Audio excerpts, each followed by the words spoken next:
Сәлеметсіздер ме? Бүгін асқабақтан варенье жасаймыз. Оған бізге асқабақ, лимон және қант керек. Менің асқабағыма көңіл бөлмей холодильникте тұрып қалған. Асқабақты 4 пұшталып тураймыз. Сосын лимонды да тураймыз. 4 пұшталып қабығымен түйгін алып тастаймыз.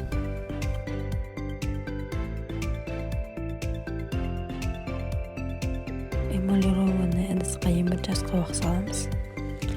Сосын лимонды саламыз. Одан кейін құм шекерді саламыз.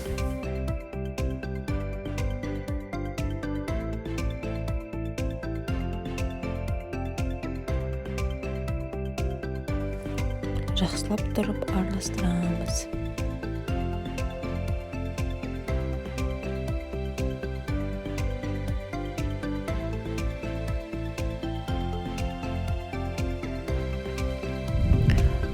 Баяу оттың астына қоямыз. 10 минут, 15 минутқа қоямыз.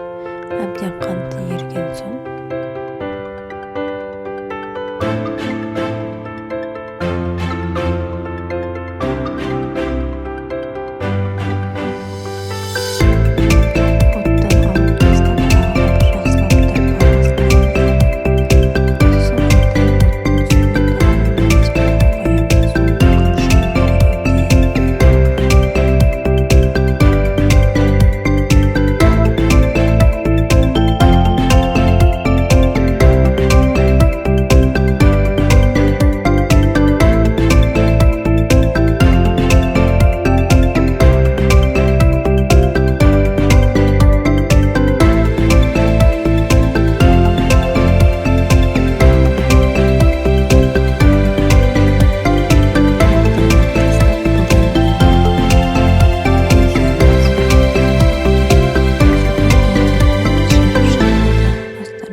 менің каналыма тіркелуді ұмытпаңыздар.